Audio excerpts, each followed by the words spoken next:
할렐루야 샬롬 하고 우리 인사합니다. 할렐루야 샬롬 샬롬 샬롬 샬롬 샬롬. 하나님 사랑합니다. 여러분 주 안에서 사랑합니다. 오늘 시편 창세기 45장 1절에서 28절까지 함께 교독했습니다. 이제 형제들에게 자신을 밝히는 그런 내용이 28절까지 1절에 요셉이 시종하는 자들 앞에서 그 정을 억제하지 못해 그동안 많이 참았어요. 오랜 시간 동안 참다가 이제 달려와서 통곡을 하고 울죠. 소리질러 모든 사람을 자기에서 물러가라 하고 자기를 알리니 그때 그와 함께한 다른 사람이 없었더라. 요셉이 큰 소리로 온 애굽 사람에게 들리며 바로의 풍정까지 들렸더라. 큰 소리로 통곡을 하고 오는 모습이 1절에 증거되어 있습니다. 45장 요셉의 계획에 따라 죄인으로 몰린 베냐민을 위해서 유다의 간곡한 호소와 자기 희생이 비장한 각오의 탄원은 요셉의 감정을 억제하지 못하게 합니다.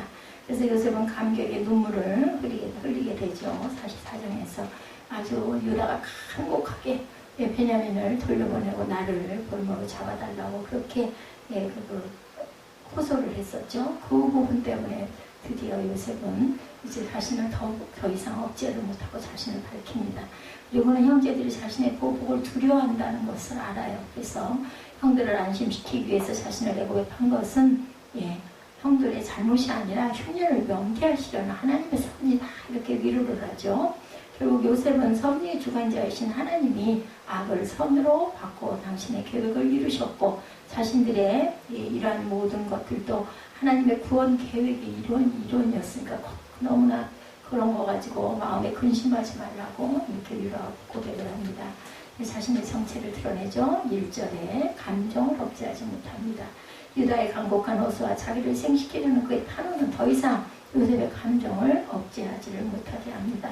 요셉은 유다를 통해 그의 형제들이 회개하고 있음을 확인했고 굉장히 후회하고 있다는 걸 깨닫게 되죠. 아버지 야곱보다 동생 베냐민에 대한 사랑 또한 순수하다는 것도 알게 됐어요.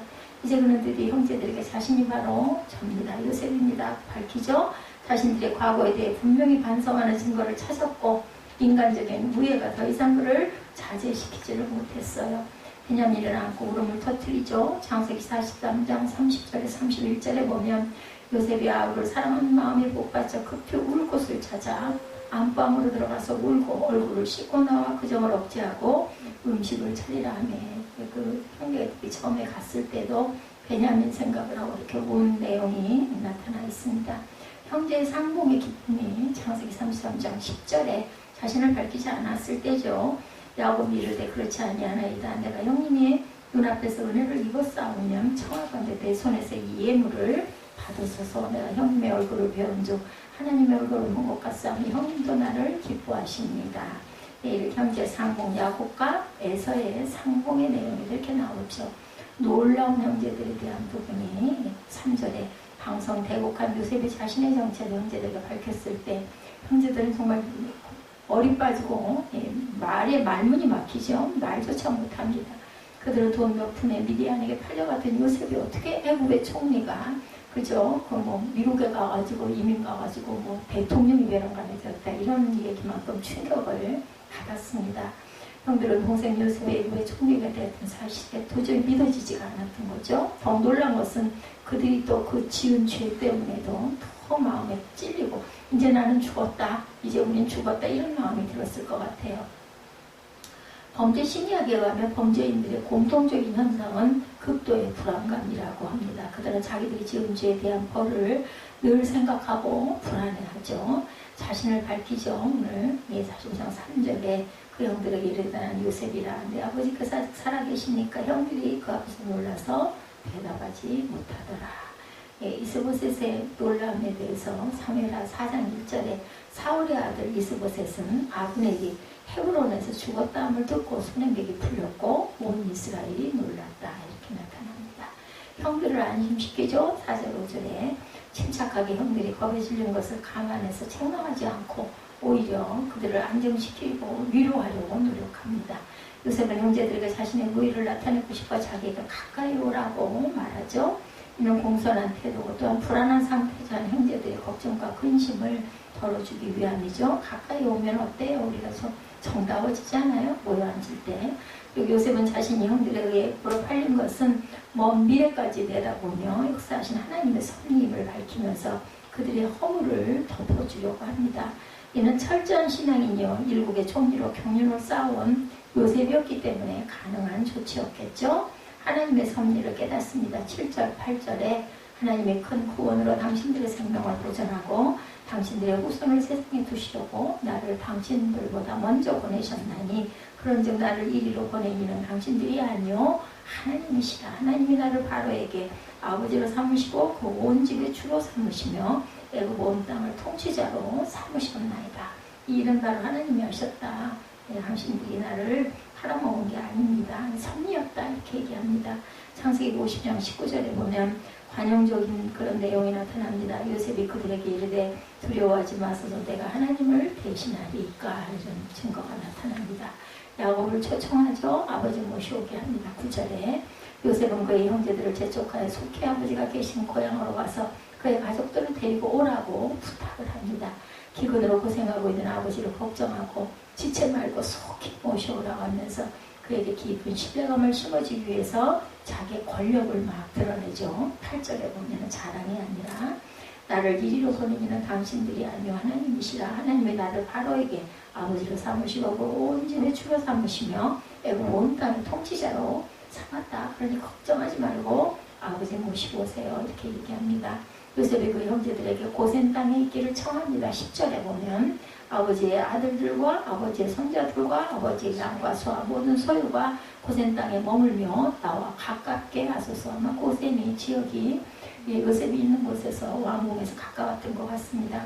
고센 땅에서 봉양할 것을 청하죠. 11절에 흉년이 아직 5해가 있으니 내가 거기서 아버지를 봉양하리이다. 아버지와 아버지 가족과 아버지가 속한 모든 사람에게 부족함이 없도록 하겠나이다 하더라고 전해주소서 하고 얘기합니다. 드디어 고센 땅 10절에 아버지 야곱을 비롯해서 친족을 애굽으로 이주하도록 독촉한 요셉은 삶의 터전으로 고센 땅을 제시하죠. 이것은 나일강의 페르시아 지류의 동쪽에 있는 지대로 그 영역이 아라비아 평야까지 이르는 좋은 초목지고 비옥한 땅, 그래서 양치기 아주 좋은 자리겠죠. 요셉은 친족들을 이곳에 이주시켜 그들의 직업인 목축을 계속할 수 있도록 도와주며 양식을 충분히 공급받을 수 있도록 하고자 합니다. 람세스라고도 불리죠. 창세기 47장 6절에 보면 이 땅에 2년 동안 흉년이 들었으나 아직 5년은 박하리도 못하고 추수도 못할지라. 이 이상소가 바로 람세스라고도 불렸다. 이스라엘의 목축을 위해 구별하여서 준 땅이기도 하죠. 창세기 46장 다음 장 34절에 보면 당신들을 이르기를 주의 종들은 어렸을 때부터 지금까지 목축하는 자들이론데 우리와 우리의 선조가 다 그러하나이다 하소서. 애굽 사람은 다 목축을 가증히 여기나니 당신들이 고생 땅에 살게 되리이다. 기뻐합니다. 바로 왕도 16절에 보면 요셉의 아버지를 부르러 보내기 전에 그 형제들이 애굽에 왔다는 소문은 이미 왕궁에 전해지죠. 요셉은 자기 형제들에 대해서 아버지와 모든 가족을 이끌고 오라고 할 수 있는 권력이 있었어요. 그럼에도 그는 사전에 왕의 동의를 얻는 것이 합당하고 타당하다고 생각해서 그 사실을 왕에게 이야기하고 미리 동의를 요청합니다. 바로는 요셉의 형들이 왔다는 소문을 매우 기뻐하고 그의 요청에 기쁨으로 승낙합니다. 형들을 만난 요셉의 기쁨에 대해서 16절에도 증거하죠. 요셉의 형들이 왔다는 소문이 바로의 궁에 들리며 바로와 그의 신하들이 기뻐하고 17절에 바로는 요셉에게 이르되 네 형들에게 명령하기를 너희는 이렇게 하려 너희 음식을 싣고 가서 가나안 땅에 이르거든 너희 아버지와 너희 가족을 이끌고 내게로 오라. 내가 너희에게 애굽의 좋은 땅을 주리니 너희가 나라의 기름진 것을 먹으리라. 이제 명령을 받았으니 이렇게 하라. 너희는 애굽 땅에서 수레를 가져다 너희 자녀와 아내를 태우고 너희 아버지를 모셔오라. 또 너희를 기부를 아끼지 말라. 온 애굽 땅에 좋은 것이 너희 것이니라. 이스라엘의 아들들이 그대로 할세. 요셉이 바로의 명령대로 그들에게 수레를 주고 길양식을 주며 그들에게 다 각기 옷 한 벌씩을 주되 베냐민에게는 은 300과 옷 5벌을 주었다. 예, 왕이 그렇게 하라고 허락을 하며 그 문을 기쁨으로 이렇게 하는 부분이 나옵니다. 기쁨을 더하는 바로 19절 20절 우리 읽었죠.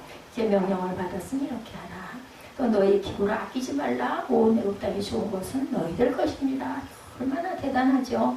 형들을 보냅니다. 요셉이 23~4절에 가나안으로 들어가죠. 요셉이 바로와 그의 나라에 많은 이익을 가져왔기 때문에 바로는 항상 요셉에게 감사의 마음과 존경의 마음을 갖습니다. 바로는 요셉에게 많은 선물과 수레를 아비 집에 보내고 그의 친족들이 고센 땅에 살도록 지시하죠. 19절에 보면 그렇게 나타나 있습니다. 그와 또 같이 아버지가 보내던 수나기 10필이 애굽의 아름다운 물품을 싣고 암나기 10필에는 아버지에게 길에서 드릴 곡식과 떡과 양식을 실리고 이에 형들을 돌려보내며 그들에게 이르되 당신들은 길에서 다투지 말라 하였더라. 그들이 애굽에 올라와 가나안 땅으로 돌아 아버지 야곱에게 이르러서 이제 나머지는 쭉 얘기하는 부분이 나오죠. 비옥한 토양 가나안은 비옥한 땅입니다.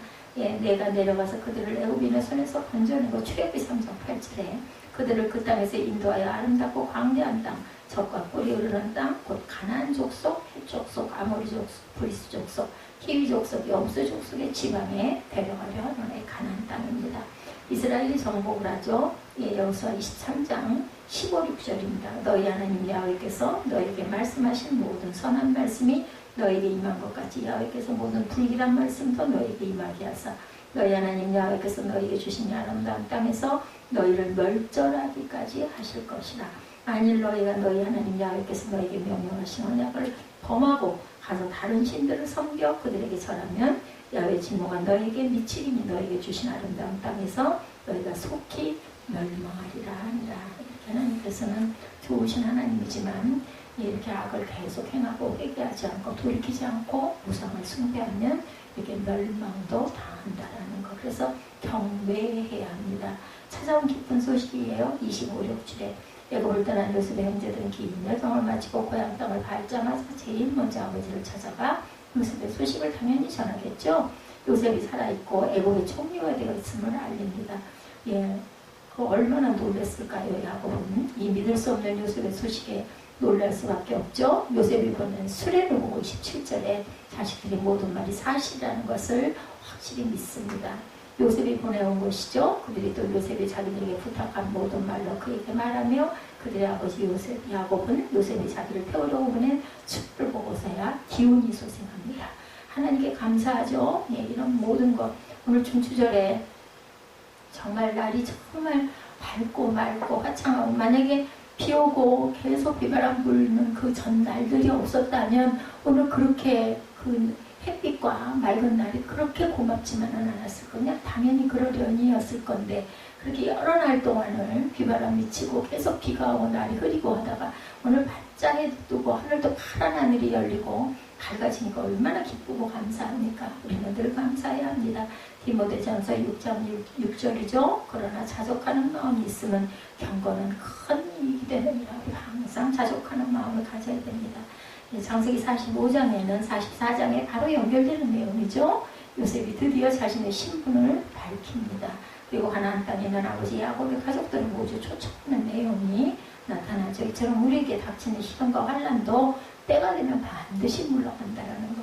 그렇게 비바람이 치고 했지만 물러가죠. 때가 되면 하나님의 참된 위로와 기쁨이 찾아온다. 그러다 보면 맑은 날이 더욱더 감사하고 맑은 공기가 더욱더 고마운 그런 마음이 듭니다. 그래서 우리는 삶 자체가 이렇게 구름이 있는가 하면은 올라갈 산이 있고 산 위에 올라가면은 상쾌한 공기와 내려다 보이는 기쁨이 우리에게 항상 있다는 것을 잊지 말아야 합니다.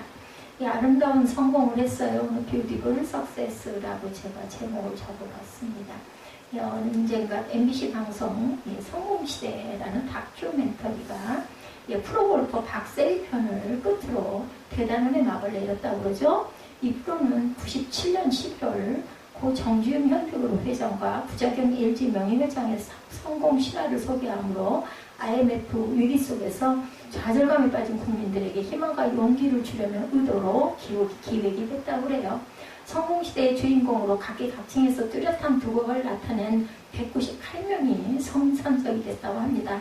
출연자들의 삶은 하나같이 평탄하지 못하고 숱한 역경을 눈물겹게 이겨냈다는 공통점이 있다고 그래요. 보잘것없는 학력, 신체적 장애, 가난, 여성에 대한 편견, 등등 좀처럼 넘기 어려운 장벽을 극복하고 정상의 자리에 올랐다고 그러죠. 28.7%의 최고 시청률을 기록한 인물은 디자이너 앙드레 김이었고, 다시 보고 싶은 감동적인 인물을 묻는 투표에서는 고 정주영 명예회장이 1위를 차지했다고 합니다. 제작진이 출연을 권유했을 때 이를 거부한 사람들도 있었는데, 영화배우 안성기 씨, 김준엽 전 고려대 총장, 그리고 농심의 신춘호 회장 등은 자신들의 인생에 성공했다는 평가가 너무 부끄럽다, 동의하지 못해서 끝내 출연이 무산됐다고 그러죠. 성공하기를 원하는 것은 누구나 인간의 본능 중에 하나입니다. 실패하는 사람은 이 세상에 아무도 없어요. 그러나 성공이 무엇인지에 대해서 뚜렷한 견해의 차이가 있죠. 도대체 그러면 성공이란 무엇일까? 기업가는 순이익을 많이 남겨서 돈을 많이 버는 것이 성공이라고 할 겁니다. 연예인들은 팬들의 사랑을 한 몸에 받아서 인기가 하늘을 찌를 듯 하면 성공했다고 합니다. 운동선수는 자기가 출전한 경기에서 우승할 때 성공했다고 하죠. 공부하는 학생은 자기가 원하는 학교에 좋은 성적으로 입학해서 졸업할 때 학업에 성공했다, 이렇게 말을 합니다. 목회자 역시도 ABC가 있다고 그러네요. 출석 인원, 그리고 웅장한 교회 건물, 현금 액수가 높을수록 목회에 성공했다라고 말하는 것이 일반적인 추세인데, 이와 같은 겉보기 활발한 것이 꼭 성공의 그런 그 정의일까, 우리가 한번 생각해 봅니다. 이사자는 사람들이 보기에 성공했지만 하나님께서 보시기에 그렇지 않은 성공도 있습니다. 그리고 더러운 성공도 있죠. 예, 아주 대단한 것 같은데 나중에 보니 비리가 막 드러나고 해가지고 아이고 저 인간, 손가락질을 받기도 합니다. 자신이 망가지는 것은 물론이고 주변 사람들이 눈살을 찌푸리게 하는 그런 더러운 성공. 아마도 국회의원 선거나 대통령 선거에서 흑색 선전과 중상모략, 편법을 동원해가지고 당선된 사람들의 성공이 이와 같이 아름답지 못한 성공의 대표적인 경우이겠지요. 우리 주변에 상처뿐인 영광, 치욕뿐인 성공을 찾아 온갖 피해란 방법을 동원하는 그러한 인생들이 또 너무나 많습니다. 대개는 선거 유세 때 이런 일들이 너무나 많다고 하죠. 이래서 우리는 1등하는 것만이 성공은 반드시 아니다.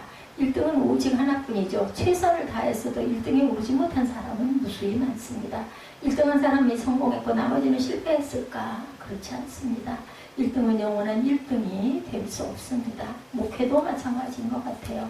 목회에서 실패했다라는 것은 저는 별로 인정하고 싶지가 않습니다. 어떤 제가 그런 입장에 작은 교회의 목사에서 그런지는 모르겠지만 한 영혼이 천하보다 귀하다는데 하다못해 저라도 깨닫고 회개하고 하나님께 가까이 나아가고 예배를 기뻐하고 찬양을 기뻐한다면 결코 실패한 인생은 아닐 것이고, 그리고 이제 또 제 뒤를 이어서 누군가가 교회를 잘 이어간다면 저는 가지만 그죠? 이건 알 수가 없는 거죠. 하나님이 섭리하시리라고 믿습니다. 고간한 반석 위에 산다면 우리 삶이 세상에 태어나가지고 그보다 더 큰 성공이 어디가 있겠어요? 생명을 하나님의 길로 인도하는 것, 단 한 명을 인도하더라도 온전하게 하나님의 사람을 만들 수 있다면 그 인생은 성공한 인생이 아닌가, 저는 그렇게 생각을 합니다. 1등한 사람만이 성공했고 나머지가 다 실패한 건 아니라는 거죠. 1등 또한 영원한 1등은 없습니다. 아무리 세계 정상에 올랐다 해도 오직 그 분야에서 잠시 영웅일 뿐, 언젠가는 그 자리에서 또한 내려오게 되고 또 그보다 신기록이 계속 일어나죠. 이렇기 때문에 영원한 1등도 아니고 온전한 승리도, 온전한 성공도 하나님 보시기에는 아닐 경우가 너무나 많습니다. 돈과 권력과 인기를 얻었다고 해서 인생의 승자가 된 것만도 아니죠. 왜냐하면 행복은 성적순이 아니듯이 진정한 성공 역시 돈과 권력과 인기에 비례하는 것도 아닙니다. 그리고 우리의 성공은 아름답고 깨끗한 것이 되어야지 못나고 더러운 것, 어떤 회칠한 무덤 같은 모습이 되어서는 안 되죠. 아름다운 성공, 깨끗한 성공은 그럼 과연 어떤 것일까? 우리 성도들에게 있어서 진짜 성공은 어떤 것일까? 은혜 받는 것 아닐까 싶습니다. 항상 안지나서나 당신 생각인 것처럼 하나님 안에 우리가 거하면은 정말 진정한 인생의 성공, 내가 세상에 태어난 그런 보람, 하나님의 귀한 뜻을 우리가 받드는 그런 삶이 아닐까. 어떤 대단치 않아 보이든 누가 인정 안 하든 아무도 알아주지 않은 이름이든 상관이 없다고 생각합니다. 첫 번째 아름다운 성공은 하나님의 뜻과 계획을 이루는 성공입니다. 우리가 세상에 태어난 것이 하나님의 뜻 안에서 이 세상에 태어났어요. 알지 못하죠, 우리는. 근데 어떤 사람은 20대 젊은 나이에, 어떤 사람은 더 어려서도, 어떤 사람은 60이 넘어서도 깨달지 못하는 사람도 있습니다. 요셉은 형들의 시기와 질투로 희생된 사람이었었죠. 아버지가 지나치게 편애하고 막내로 철없이 자라서 자신의 꿈자랑을 하다가 형들의 미움을 받고 그만 팔려가는 신세가 됩니다. 결국 애굽에 팔려간 요셉의 고생, 시련, 말로 형언할 수가 없어요. 우리는 성경 몇 장 보면서 그렇구나 하지만 실제 그 10수년 동안의 그 고난이 얼마나 대단했겠습니까? 뼈를 깎는 아픔, 하나님을 의지하는 믿음이 없었더라면 절대로 서 있을 수 없었을 것입니다. 우리는 결과만 보고 어이구 나도 그랬으면 이지만 사실은 그게 쉬운 일이 아니죠. 누구나 그것을 이루지는 못합니다. 그렇게 어려운 거죠. 남의 나라에 가서 밑바닥부터 쉬운 얘기로 기었어요. 그죠?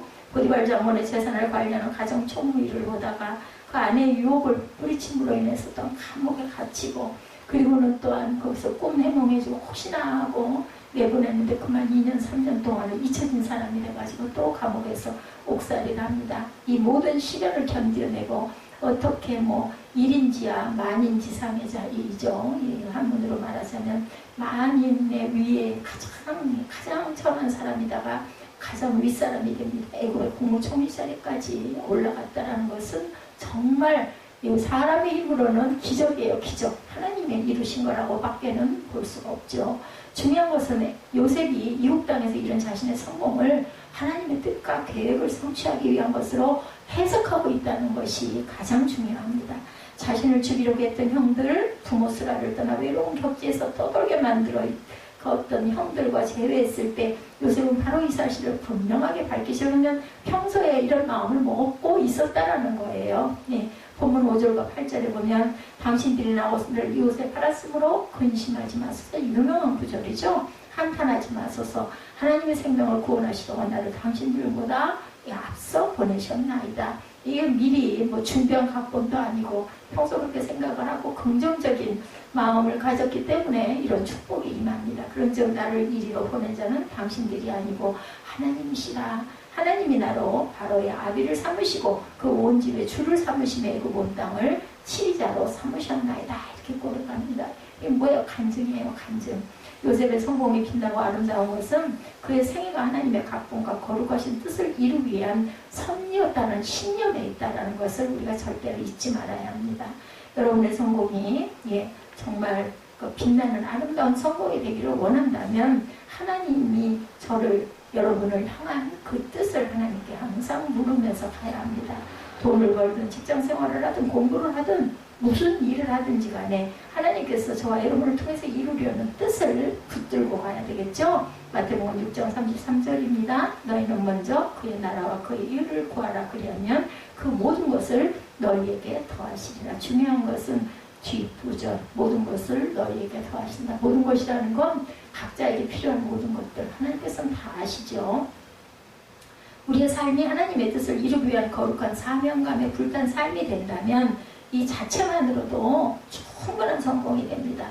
어떤 테니스 클럽을 운영하는 사장님이 고등학교 학생들이 테니스를 친 다음에 라커룸에 이리저리 어지럽게 널려있는 수건들을 바구니에 집어넣고 깨끗이 정돈을 하셨다고 그래요. 이 사람은 아무 생각 없이 한 일이었는데 옆에서 지켜보던 친구가 의미심장한 질문을 던졌다고 하죠. 자네는 사장이기 때문에 수건을 정돈하고 있는가? 아니면 자네가 이 수건들을 깨끗이 정돈하기 때문에 이 클럽 사장인가? 굉장히 깊은 질문을 합니다. 저와 여러분들은 이럴 때 뭐라고 대답을 하실까요? 그죠? 책임이 주어졌기 때문에 어쩔 수 없이 하는 걸까? 아니면 하나님께서 부여하신 일이기 때문에 기쁨으로 그 일을 하다 보니까 그 자리에 올랐을까? 이 물음에 어떤 대답을 할까? 이것이 바로 아름다울 수도 추할 수도 있는 성공이다. 그것은 아마 하나님께서 내게 일이 하라 하셨기 때문에 그리고 회장이기 때문이 아니겠죠? 이 수건들을 정리하는 것은 아마도 그 클럽을 사랑하는 마음이 있기 때문에 그것을 정돈을 하는 것이라고 저는 그렇게 생각을 합니다. 이것이 어떤 대답을 하느냐에 따라서 이 성공이 아름다울 수도 있고 추할 수도 있다. 아름다운 성공은 땀과 눈물과 피의 대가를 지불하고 얻은 성공이어야 한다는 거죠. 우리말에 한 문자에 불안당이라는 말 아마 들어보셨을까? 아주 막대 먹은 그런 망나니를 불안당이 하죠.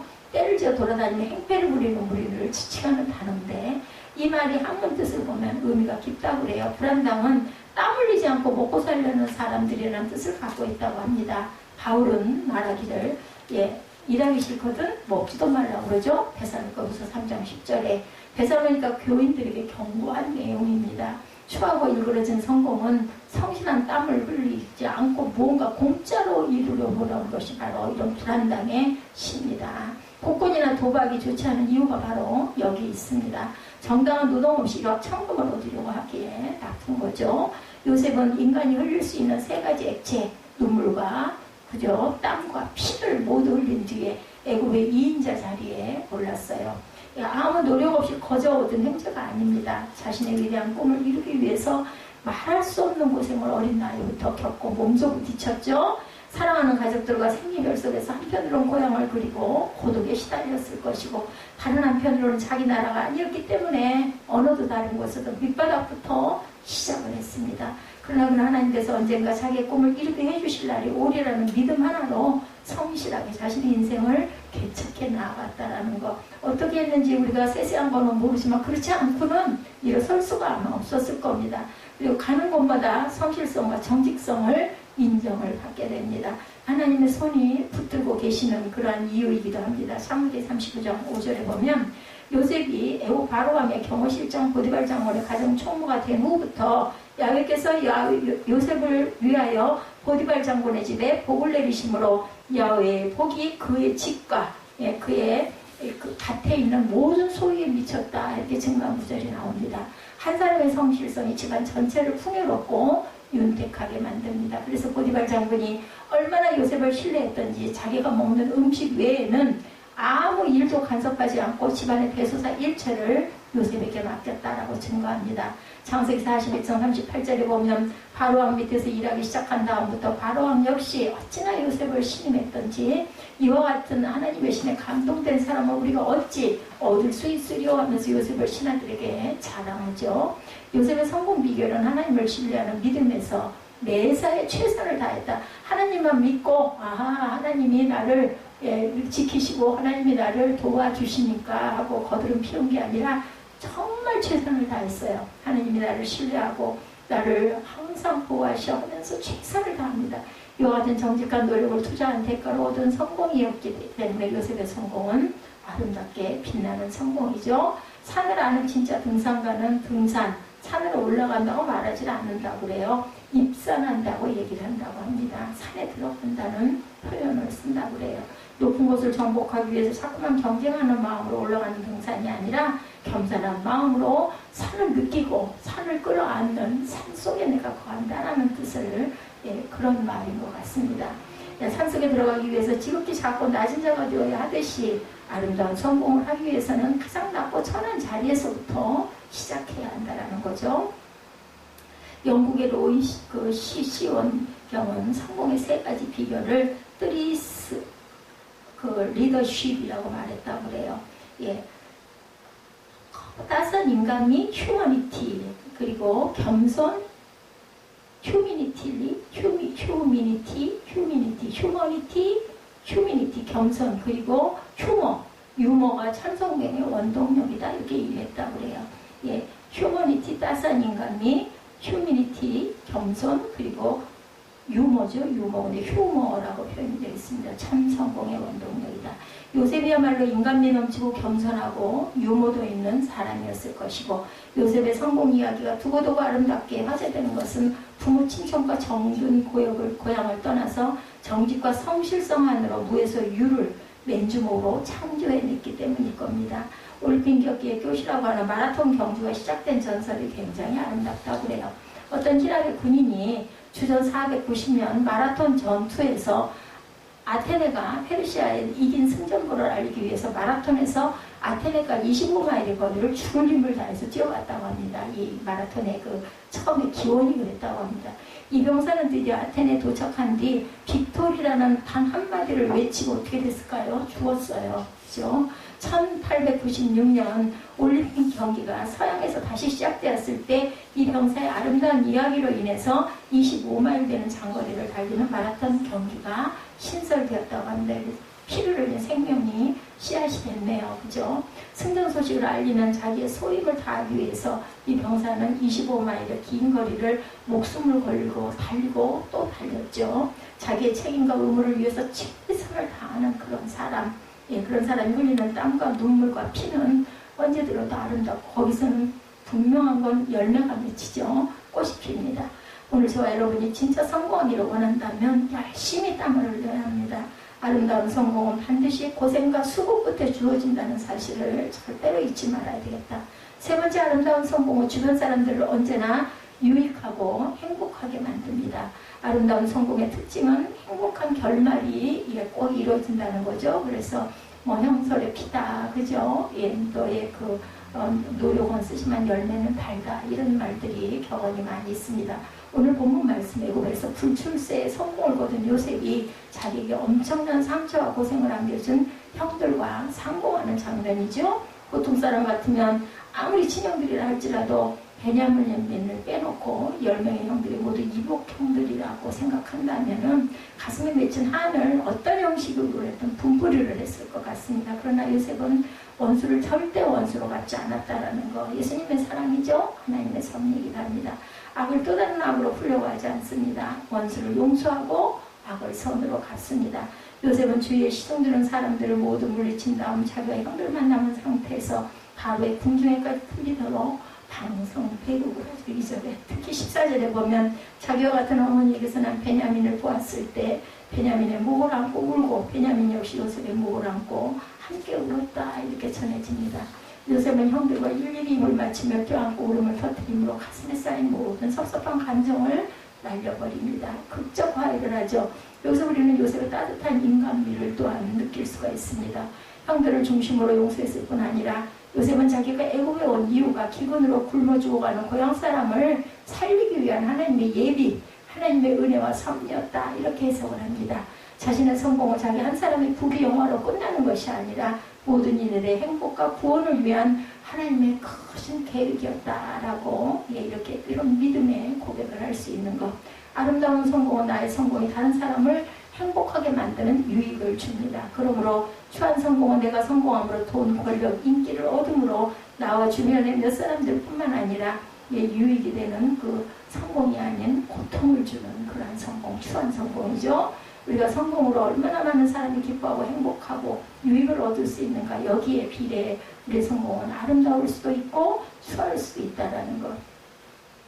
월드 시리즈에서 애리조나의 그 다이아몬드 백스가 뉴욕 양키스를 꼭 우승했다고 그래요.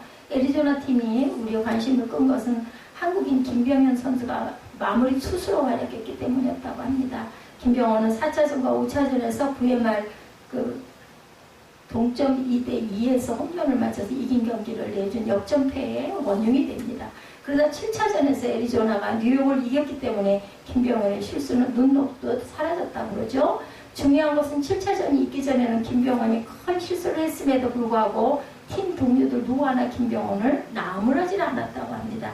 오히려 진 것은 내 잘못이 아니라 우리 모두의 잘못이다 라고 힘을 불어주고 우리는 너를 믿는다고 용기를 북돋아줬다고. 이러기 쉽지 않죠. 우리 같아도 원망을 할 텐데 그러질 않았다고 합니다. 그 팀이 뿐만 아니라 관중들까지도 6차전이 벌어질 때 We want Kim 혹은 Will be OK Kim 이렇게 외쳤대요. 뜨거운 성원을 해줬다고 합니다.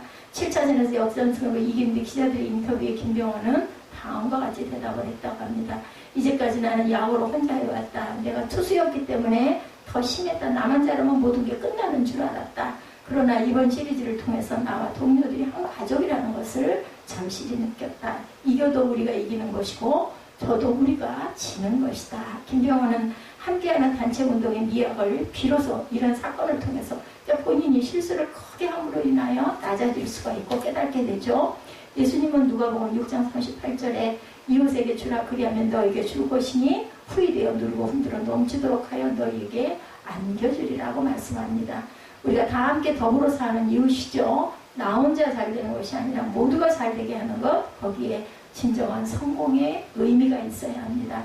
1등하는 것이 성공이라고 생각하는 아이들의 잘못은 바로 1등에서 나만 행복하고 나만 만족하겠다는데 문제가 있다는 1등은 좋은 거예요. 근데 내가 1등함으로 인하여 주변 사람들도 함께 그것을 누리고 그것을 함께 기뻐할 수 있는 그런 1등을 해야 되겠다. 이웃에게 뭔가를 나누어주고 유익이 되고 행복을 가져다주는 성공. 그 성공이 아름다운 성공이죠.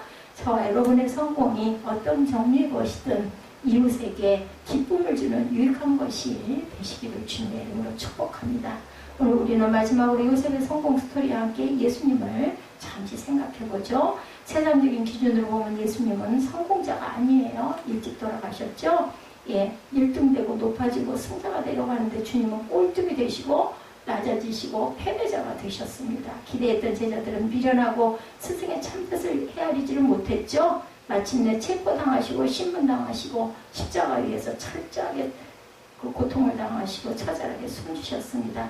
처절한 패배자였어요. 7패. 이렇게 완전히 망한 분은 세상의 역사에는 없죠. 그러나 신기하게도 역사는 예수님을 실패자로 절대로 보질 않습니다. 오히려 역사 속에서 가장 빛나고 위대하고 아름다운 승리를 거둔 분으로 이해하는 것, 바로 말씀드린 성공의 세 가지 기준을 주님께서 몸소 실천하셨기 때문입니다. 삶과 죽음, 인류 구원이라는 하나님의 엄청난 뜻을 이루는 도구가 되시죠. 이 뜻을 이루는데 예수님은 당신의 땀과 눈물과 피를 아낌없이 쏟으셨어요. 당신의 몸을 십자가에 찢으시고 피 흘려 죽기까지 하시죠. 뿐만 아니라 예수님의 사역은 모든 이들을 행복하게 만들고 홍익인간, 모든 사람을 널리 이롭게 하는 것이라고 합니다. 홍익인간, 이런 모범을 보이셨습니다. 요셉과 예수님을 우리가 다시 한번 생각해 봅니다. 오늘 중추절 여러분의 성공이 요셉과 예수님의 성공처럼 하나님께 영광이 되고 이웃에게는 한없는 평화와 행복을 주는 아름다운 성공이 되시기를 주님의 이름으로 축복합니다. 렐프 윌도 에모스의 다음과 같은 이야기를 들려드리고 말씀을 마치겠습니다. 자주 그리고 많이 웃는 것, 명석한 사람의 존경과 어린이들의 사랑을 받는 것, 정직한 비평가들의 평가를 받고 거짓된 친구들의 배신을 잘 참아내는 것, 아름다움을 감상하는 것, 다른 사람들 속에서 가장 좋은 것들만 보는 것, 건강한 아이를 후손으로 남겨두는 것, 아니면 예쁜 정원 한 모퉁이를 남겨두는 것, 아니면 사회적 조건을 더 좋은 곳으로 회복하든지 해서 이 세상을 더 살기 좋은 곳으로 만드는 것, 그리고 바로 당신이 이 세상에 살았다는 사실 때문에 어느 한 생명이라도 편하게 숨을 쉴 수 있게 되었다는 것을 아는 것, 그것이 바로 성공했다는 사실이다. 이 랄프 윌도 에모스의 그 성공의 이야기라고 합니다. to wrap up and much 해가지고 영문으로 쭉 나와 있더라고요. 가장 뒷구절에 보니까 To know even one life has bettered as because you have lived. This is to have succeeded. 이렇게 끝을 맺고 있어요. 그래서 우리가 성공할 때 남들에게 기쁨과 감사 그리고 무엇인가 하나를 줄 수 있는 것, 무엇인가 기쁨을 보게 할 수 있는 이것이 바로 우리의 성공이다라는 뜻을 갖고 있습니다.